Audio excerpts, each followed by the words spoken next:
अस्सलाम वालेकुम student, my name is Mohammad Ishfaq Nizami. बेटा, जो हमारा आज का टॉपिक है वो है स्पेक्ट्रम। सबसे पहले हम देखते हैं कि स्पेक्ट्रम क्या होता है।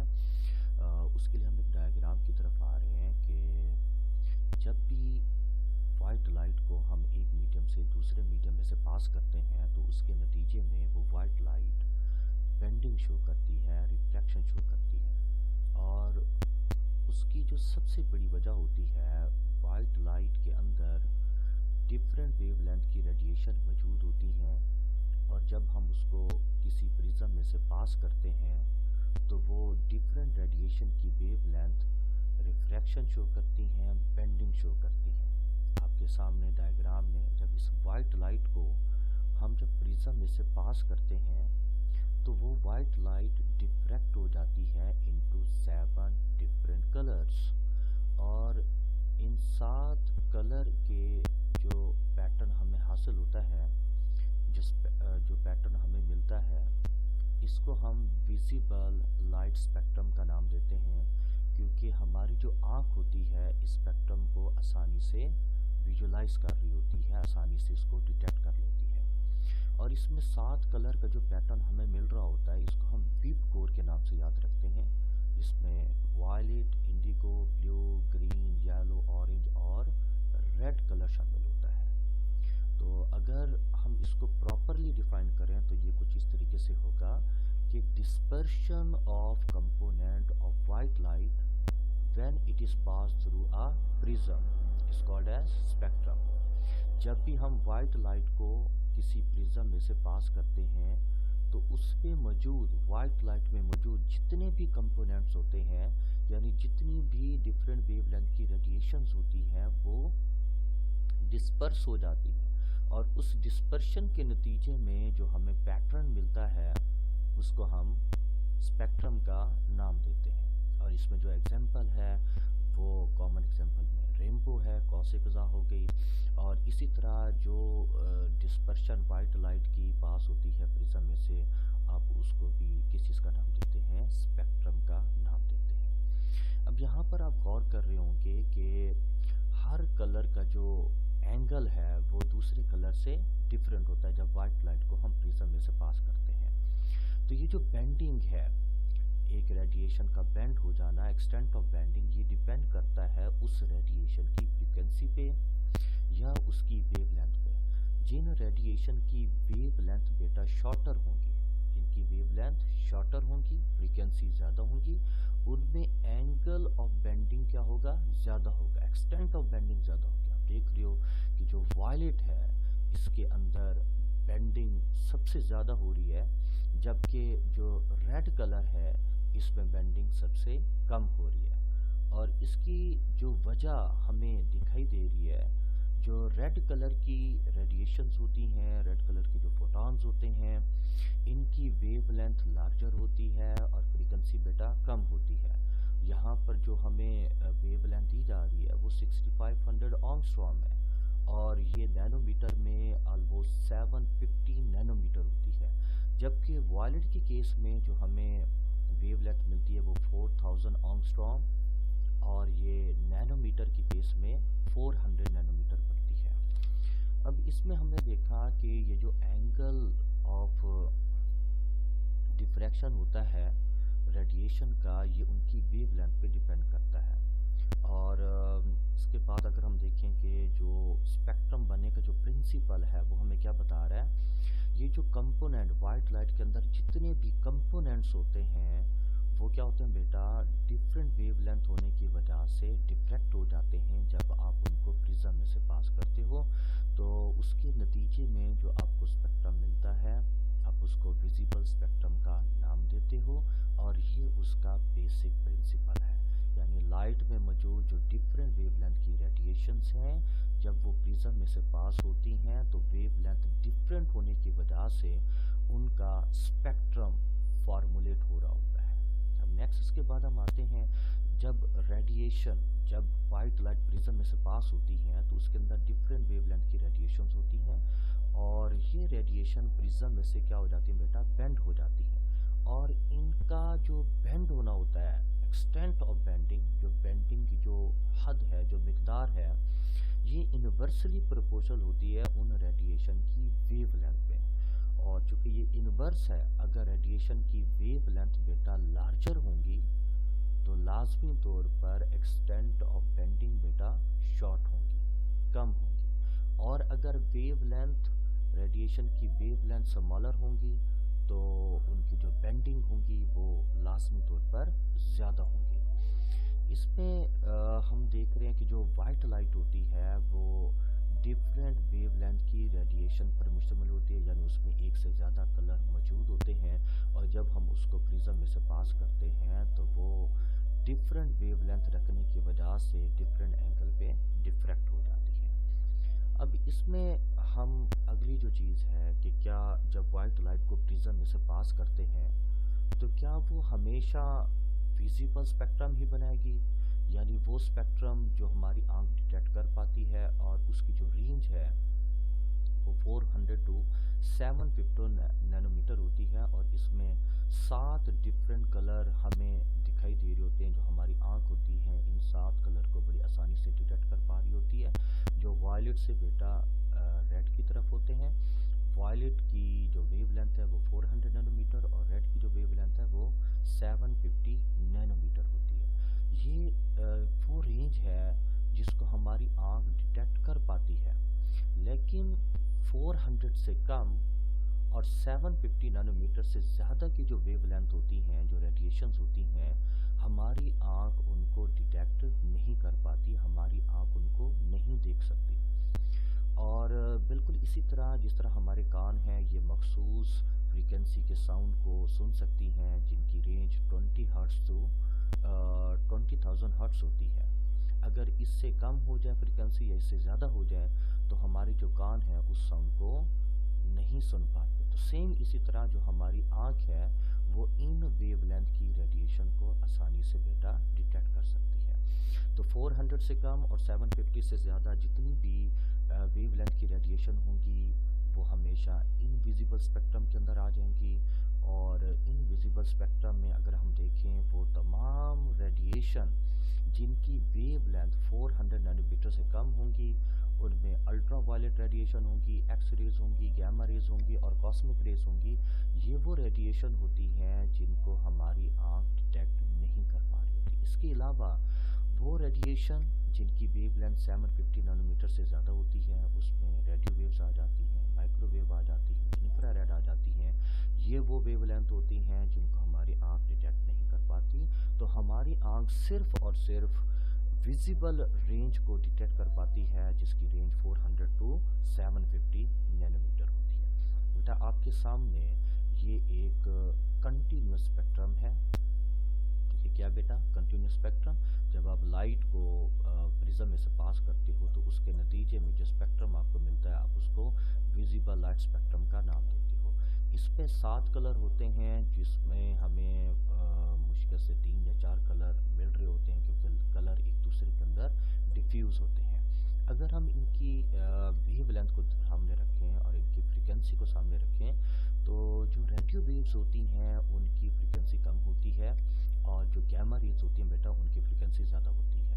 यानी आप 10 टू रेज़ पावर 4 से किसकी तरफ जा रहे हो? 10 टू रेज़ पावर 22। तो इस केस में जो रेडिएशन की फ्रीक्वेंसी है वो लेफ़्ट टू राइट इंक्रीज़ कर रही होती है। अगर इसके रिस्पेक्ट में हम वेवलेंथ को देखते हैं तो वेवलेंथ और फ्रीक्वेंसी एक दूसरे की रिवर्स होते हैं। तो गैमा रेज की जो वेवलेंथ होती है वो शॉर्टर होती है और जो रेडियो वेव्स होती हैं उनकी वेवलेंथ बेटा लार्जर होती है। और बीच में जो आपको कलर्ड पैटर्न दिखाई दे रहा है ये कौन सा रीजन होता है? ये विजिबल रीजन होता है जिसको हमारी आंख डिटेक्ट कर पाती है। तो विजिबल रीजन के लेफ्ट और राइट साइड पे इनविजिबल स्पेक्ट्रम होते हैं जिनको हमारी आंख डिटेक्ट नहीं कर पाती। ये तमाम की तमाम क्या बेटा? लाइट के अंदर पाई जाने वाली इलेक्ट्रोमैग्नेटिक रेडिएशन होती हैं और इन इलेक्ट्रोमैग्नेटिक रेडिएशन के स्पेक्ट्रम को हम क्या नाम देते हैं? इलेक्ट्रोमैग्नेटिक स्पेक्ट्रम का नाम दे रहे होते हैं। और इससे आगे अगर हम चलें तो स्पेक्ट्रम की बेसिकली कितनी बेटा? 2 टाइप होती हैं। स्पेक्ट्रम 2 तरह के होते हैं, एक कंटिन्यूस स्पेक्ट्रम और एक हमारे पास होता है लाइन स्पेक्ट्रम। तो हम इन दोनों में फ़र्क देखते हैं कि कंटिन्यूस स्पेक्ट्रम और लाइन स्पेक्ट्रम में क्या फ़र्क होता है। कंटीन्यूअस स्पेक्ट्रम है, इसमें बेसिकली जो कलर्स होते हैं वो एक दूसरे के अंदर डिफ्यूज होते हैं। In this spectrum lines are diffuse into each other. तो यहाँ पर बेटा आपने कलर्स को राइट करना है। ये वो स्पेक्ट्रम होता है जिसमें जो कलर्स होते हैं वो एक दूसरे के अंदर मर्ज हुए पड़े होते हैं, कुछ इस तरीके से कि इन कलर्स के दरमियान किसी किस्म की बाउंड्री नहीं होती। ये कलर एक दूसरे में मर्ज होते हैं और ये कंटिन्यूअस होते हैं और इनके दरमियान कोई गैप नहीं होता और हम ये नहीं बता सकते कि ब्लू कब ग्रीन में कन्वर्ट हो रहा है और ग्रीन कब किस दूसरे कलर में कन्वर्ट हो रहा होता है। तो ये आइडेंटिफाई करना हमारे लिए मुश्किल होता है। और इसके अलावा ये जो कंटिन्यूअस स्पेक्ट्रम है ये पॉलीक्रोमैटिक लाइट का करैक्टर होता है। तो पॉलीक्रोमैटिक लाइट क्या होती है? Light which consist of many wavelength is called as polychromatic light. वो लाइट जो बहुत सारी वेवलेंथ का मजमुआ हो, रेडिएशन का मजमुआ हो, उसको हम पॉलीक्रोमैटिक लाइट का नाम देते हैं। और इसके अलावा ये जो कंटिन्यूअस स्पेक्ट्रम है इसकी कोई टाइप नहीं होती और ये हमेशा जब भी बनेगा तो सनलाइट से या जो आम जो बल्ब होते हैं उनके लाइट को जब आप प्रिज्म में से पास करते हो तो जब भी आपको स्पेक्ट्रम मिलेगा आप उसको कंटिन्यूअस स्पेक्ट्रम का नाम देंगे। और ये प्रॉपर्टी होती है मैटर की जब वो बल्क में होता है, ज़्यादा मिकदार में मौजूद होता है। और इसमें जो एग्जांपल है वो है बेटा rainbow, sunlight, electrical bulbs etcetera. तो आपने शॉर्ट के लिए क्या करना है, इस पहले पॉइंट को, दूसरे पॉइंट को और फाइनली आपने सेकंड लास्ट पॉइंट और लास्ट पॉइंट को तैयार करना है। नेक्स्ट इसके बाद हमारे पास आ जाता है लाइन स्पेक्ट्रम। और लाइन स्पेक्ट्रम का दूसरा नाम क्या होता है? Atomic spectrum. ये जो स्पेक्ट्रम होता है, इस स्पेक्ट्रम के अंदर जो डिफरेंट कलर्स होते हैं उनके दरमियान क्या होते हैं? डार्क स्पेसेस होते हैं। और इन डार्क स्पेसेस की वजह से हम ये कह सकते हैं कि एक कलर दूसरे कलर से सेपरेट होता है, उसके दरमियान एक प्रॉपर बाउंड्री होती है। और ये जो लाइन स्पेक्ट्रम होता है ये हमेशा एलिमेंट के हीट करने पे प्रोड्यूस होता है या फिर इलेक्ट्रिक डिस्चार्ज करने पे प्रोड्यूस हो रहा होता है, या फिर जब आप वाइट लाइट को किसी भी सैंपल में से पास करते हो तो उसके नतीजे में जो स्पेक्ट्रम बनता है हम उसको लाइन स्पेक्ट्रम का नाम देते हैं। और ये जो लाइन स्पेक्ट्रम है ये मोनोक्रोमैटिक लाइट के केस में बनता है, यानी वो लाइट जो एक ही तरह की वेवलेंथ पर मुश्तमिल हो आप उसको मोनोक्रोमैटिक लाइट का नाम देते हैं। और ये जो लाइन स्पेक्ट्रम है इसकी दो टाइप होती हैं, एक एटॉमिक एमिशन स्पेक्ट्रम और एक एटॉमिक एब्जॉर्प्शन स्पेक्ट्रम। और ये सिर्फ और सिर्फ एटम की प्रॉपर्टी होती है। नेक्स्ट वन, इसमें हमारे पास एग्जांपल आ जाती हैं। एग्जांपल में जब आप सोडियम को हीट करते हो या फिर पोटाशियम सॉल्ट को हीट करते हो और उसके नतीजे में जो रेडिएशन खारिज होती हैं उन रेडिएशन के बनने वाले स्पेक्ट्रम को हम लाइन स्पेक्ट्रम या फिर एटॉमिक स्पेक्ट्रम का नाम देते हैं। अब आपके सामने बेटा ये कुछ डायग्राम है। ये वाला जो स्पेक्ट्रम है ये कौन सा स्पेक्ट्रम है? आप इसको कंटिन्यूअस स्पेक्ट्रम का नाम देते हैं क्योंकि इस स्पेक्ट्रम में जो कलर्स होते हैं वो एक दूसरे में डिफ्यूज होते हैं, एक दूसरे के अंदर मर्ज होते हैं। ये कलर कंटिन्यूअस होते हैं और इन कलर के दरमियान किसी किस्म का गैप नहीं होता। आप ये नहीं बता सकते कि कब जो रेड है ये किस में ऑरेंज में कन्वर्ट हो रहा है और ऑरेंज बेटा येलो में कन्वर्ट हो रहा है। यहाँ पर एक कलर को दूसरे कलर से डिफ्रेंशिएट करना हमारे लिए बहुत मुश्किल होता है। लेकिन नीचे आपको जो दोनों स्पेक्ट्रम दिखाई दे रहे हैं ये दोनों के दोनों बेटा एटॉमिक स्पेक्ट्रम है। इनको आप लाइन स्पेक्ट्रम का भी नाम देते हो। और आप देख रहे हो बेटा ये जो लाइनें आपको दिखाई दे रही हैं ये क्या होती हैं? रेडिएशंस होती हैं मखसूस वेवलेंथ की, और ये एक दूसरे से क्या होती हैं बेटा? अलग होती हैं। और आप देख रहे हो ये कलर्ड लाइंस हैं और जहाँ ये बन रही हैं उसका जो बैकग्राउंड है वो डार्क होता है। नीचे वाला जो है ये एब्जॉर्प्शन स्पेक्ट्रम है। ये जो डार्क लाइनें आपको दिखाई दे रही हैं ये क्या होती हैं? वेवलेंथ वेवलेंथ होती हैं डिफरेंट रेडिएशन की, और ये जो डार्क लाइन होती हैं ये ब्राइट बैकग्राउंड के ऊपर बन रही होती हैं। इस तरह के स्पेक्ट्रम को हम एब्जॉर्प्शन स्पेक्ट्रम का नाम दे रहे होते हैं। यानी जो एटॉमिक स्पेक्ट्रम होता है ये दो तरह का होता है, एमिशन स्पेक्ट्रम और क्या होता है बेटा, एटॉमिक एब्जॉर्प्शन स्पेक्ट्रम। अगर आपका सैंपल सेम है, सपोज कर लीजिए अगर हाइड्रोजन का स्पेक्ट्रम है, तो जो लाइनें बेटा एटॉमिक एमिशन स्पेक्ट्रम में बन रही होंगी वही लाइनें एटॉमिक एब्जॉर्प्शन स्पेक्ट्रम के अंदर बन रही होंगी। यानी इन लाइनों के दरमियान जो फासला होगा और इन लाइनों की जो वेवलेंथ होगी वो दोनों के अंदर सेम होगी। वो दोनों के अंदर क्या होगी बेटा, सेम। लेकिन फ़र्क क्या होगा, फ़र्क उनके बैकग्राउंड का होगा। जो एमिशन स्पेक्ट्रम होता है उसका बैकग्राउंड क्या होता है बेटा, डार्क होता है, जबकि जो लाइंस होती हैं वो ब्राइट होती हैं। जबकि एब्जॉर्प्शन के केस में जो बैकग्राउंड होता है वो ब्राइट होता है और जो लाइंस इसमें बन रही होती हैं वो बेसिकली डार्क होती हैं। यहाँ पर कुछ एग्जांपल हम सामने रख रहे हैं। हाइड्रोजन के केस में हमें इस तरह का स्पेक्ट्रम मिल रहा होता है और सोडियम के केस में दो येलो लाइन हमें दिखाई दे रही होती हैं। तो इसी तरह बाकी एटम के भी आपको यहाँ स्पेक्ट्रम शो किए जा रहे हैं। अब आते हैं लाइन स्पेक्ट्रम। इसकी बेसिकली बेटा दो टाइप होती हैं, एक एटॉमिक एब्जॉर्प्शन स्पेक्ट्रम और एक एटॉमिक एमिशन स्पेक्ट्रम। तो इसको हमने गौर से देखना है। ये हमारे पास क्या बेटा, एक गैसियस सैंपल का मिक्सर है, यानी इसमें गैसियस एटम है, गैसियस मॉलिक्यूल है और इसमें से हम वाइट लाइट को पास कर रहे हैं। वाइट लाइट क्या होती है बेटा, ये इलेक्ट्रोमैग्नेटिक रेडिएशन होती हैं। यानी वाइट लाइट के अंदर डिफरेंट वेवलेंथ की रेडिएशन होती हैं। जब इस वाइट लाइट को हम इस गैसियस सैंपल में से पास करते हैं तो इन वाइट लाइट में से कुछ जो रेडिएशंस होंगी, कुछ वेवलेंथ की जो रेडिएशंस होंगी, ये गैसियस एटम, गैसियस मॉलिक्यूल अपने अंदर एब्जॉर्ब कर लेंगे और जो रेडिएशन एब्जॉर्ब नहीं होगी वो यहाँ से क्या हो जाएंगी बेटा, खारिज हो जाएंगी। तो हम इसको क्या करते हैं, हम स्पेक्ट्रोमीटर में मौजूद डिटेक्टर की मदद से इनको डिटेक्ट करते हैं और उस स्पेक्ट्रोमीटर में जो बैकग्राउंड होता है बेसिकली वो क्या होता है बेटा, ब्राइट होता है और उस ब्राइट बैकग्राउंड में जो रेडिएशन यहाँ सैंपल एब्जॉर्ब कर रहा होता है उन रेडिएशन का शैडो अपीयर होगा डार्क लाइन की शक्ल में। यानी स्पेक्ट्रम क्या होता है बेटा, जो बैकग्राउंड होता है वो ब्राइट होता है, जो रेडिएशन यहाँ पर क्या होंगी, एब्जॉर्ब होंगी, उन एब्जॉर्ब रेडिएशन की क्या बनेंगी, डार्क लाइंस यहाँ पर अपीयर होंगी।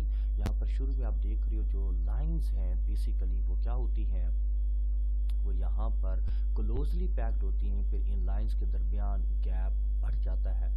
जो लाइन क्लोजली पैक्ड होती हैं उनकी वेवलेंथ शॉर्टर होती हैं और जिन लाइन में गैप बेटा ज़्यादा होता है उनकी वेवलेंथ लार्जर होती है। तो स्पेक्ट्रम में जो आपको हासिल होगा उसके अंदर जो वेवलेंथ जो आपको मिलेंगी रेडिएशन की वो इस ऑर्डर में मिलेंगी, from left to right wavelength increase कर रही होगी। और ये तो हो गया बेटा हमारे पास एटॉमिक एब्जॉर्प्शन स्पेक्ट्रम की डायग्राम। और अगर हम एटॉमिक एमिशन स्पेक्ट्रम की तरफ आते हैं तो हम अपने सैंपल को, गैसियस सैंपल को हम क्या देते हैं बेटा, हीट देते हैं, एनर्जी देते हैं और एनर्जी देने पर क्या होगा, अंदर एक्साइटेशन होगी। क्या होंगे बेटा, एक्साइटेशन। और जब भी एक्साइटेशन होगी तो उसके नतीजे में रेडिएशन खारिज होगी। क्या खारिज होंगी बेटा, रेडिएशन। और उन रेडिएशन को हम पास करते हैं प्रिज्म में से, यानी वो क्या हो जाती हैं, जो डिफ्रैक्टेड लाइट होती हैं वो इस स्पेक्ट्रोमीटर के बैकग्राउंड पे जाके लेंस बैकग्राउंड पे जाके क्या करेंगी, एक स्पेक्ट्रम प्रोड्यूस करेंगी। और वो स्पेक्ट्रम कुछ इस तरीके से होगा कि इसका जो बैकग्राउंड होता है स्पेक्ट्रोमीटर का वो क्या होता है, डार्क होता है और जो रेडिएशन यहाँ से क्या होती है, खारिज होती है, वो रेडिएशन इस डार्क बैकग्राउंड पे जब गिरेंगी, जहाँ जहाँ रेडिएशन गिरती जाएंगी वहाँ ब्राइट लाइंस प्रोड्यूस होंगी। तो इस केस में बनने वाले स्पेक्ट्रम को हम क्या नाम देते हैं, एटॉमिक एमिशन स्पेक्ट्रम का नाम देते हैं। तो इन शॉर्ट इसको दोबारा रिवाइज कर लेते हैं। बहुत आसान वर्डिंग में हम यूँ कहेंगे कि जब आप वाइट लाइट को पास करते हो गैसियस सैंपल में से, कुछ रेडिएशन एब्जॉर्ब हो जाती हैं, कुछ खारिज हो जाती हैं। जो रेडिएशन एब्जॉर्ब हो जाती हैं वो स्पेक्ट्रोमीटर में मौजूद ब्राइट बैकग्राउंड के ऊपर डार्क लाइन प्रोड्यूस कर रही होती है और जब आप एटॉमिक एमिशन स्पेक्ट्रम की बात करते हो तो उसमें आप सैंपल को हीट करते हो तो उसके नतीजे में रेडिएशन खारिज होती हैं। उन रेडिएशन को जब आप स्पेक्ट्रोमीटर में से पास करते हो तो स्पेक्ट्रोमीटर का बैकग्राउंड क्या होता है, डार्क होता है। और ये रेडिएशन जब इनके ऊपर गिरती हैं तो ब्राइट लाइन प्रोड्यूस होती हैं। तो इसके नतीजे में जो स्पेक्ट्रम बनेगा आप उसको क्या नाम देंगे, एटॉमिक एमिशन स्पेक्ट्रम का नाम देंगे। तो यहाँ पर कुछ हमें यहाँ एक हवाला दिया जा रहा है, कुछ डायग्राम आपको यहाँ पर दिखाई दे रही हैं एटॉमिक एमिशन स्पेक्ट्रम की। और ये क्या बेटा, एटॉमिक एब्जॉर्प्शन स्पेक्ट्रम की। ये पहले भी हम डिस्कस कर चुके हैं। जो एटॉमिक एमिशन स्पेक्ट्रम होता है उसमें बैकग्राउंड क्या होता है, डार्क होता है। और जो रेडिएशन आके गिरती हैं वो ब्राइट लाइंस की शक्ल में अपीयर होती है। ये लाइन क्या बेटा, कलर्ड लाइंस होती हैं जो आपको दिखाई दे रही हैं। लेकिन एटॉमिक एब्जॉर्प्शन स्पेक्ट्रम में हमारे पास क्या होता है, जो बैकग्राउंड होता है ये ब्राइट होता है, कलर्ड होता है। और जो रेडिएशन एब्जॉर्ब हो रही होती हैं वो डार्क लाइन की शक्ल में क्या होती है बेटा, यहाँ पर अपीयर हो रही होती हैं। इस तरह के बनने वाले स्पेक्ट्रम को हम एटॉमिक एब्जॉर्प्शन स्पेक्ट्रम का नाम देते हैं। अब आते हैं जी इनके दरमियान हम फर्क देखते हैं। जो एटॉमिक एमिशन स्पेक्ट्रम होता है ये कब बनता है, ये तब बनता है जब आप एलिमेंट में से कंपाउंड को जब आप हीट करते हो फ्लेम पे, या फिर आप उसमें से इलेक्ट्रिक डिस्चार्ज को पास करते हो। जब आप ऐसा करेंगे तो उसके नतीजे में क्या खारिज होती है बेटा, सैंपल में से रेडिएशन खारिज होती है। और उन रेडिएशन को जब आप किसी प्रिज्म में से पास करते हो तो उसके नतीजे में जो स्पेक्ट्रम बनता है वो कौन सी शक्ल में होगा, ब्राइट लाइन की शक्ल में होगा अगेंस्ट डार्क बैकग्राउंड। तो जो आपके पास सैंपल होता है वो गैसियस स्टेट के अंदर होता है और इसमें जो स्पेक्ट्रम आपको मिलेगा उसमें ब्राइट लाइंस होती हैं अगेंस्ट डार्क बैकग्राउंड। जबकि एटॉमिक एब्जॉर्प्शन स्पेक्ट्रम में आप वाइट लाइट को पास करते हो एक ऐसे सैंपल में से जो आपने वेपर स्टेट के अंदर ले रखा होता है, उसमें से कुछ रेडिएशन की वेवलेंथ एब्सॉर्ब हो जाती हैं, कुछ यहाँ से खारिज हो जाती हैं। आप यहाँ पर जो सैंपल लेते हो या तो वो गैसियस स्टेट के अंदर हो सकता है या फिर लिक्विड या फिर सॉलिड स्टेट के अंदर लिया जाता है।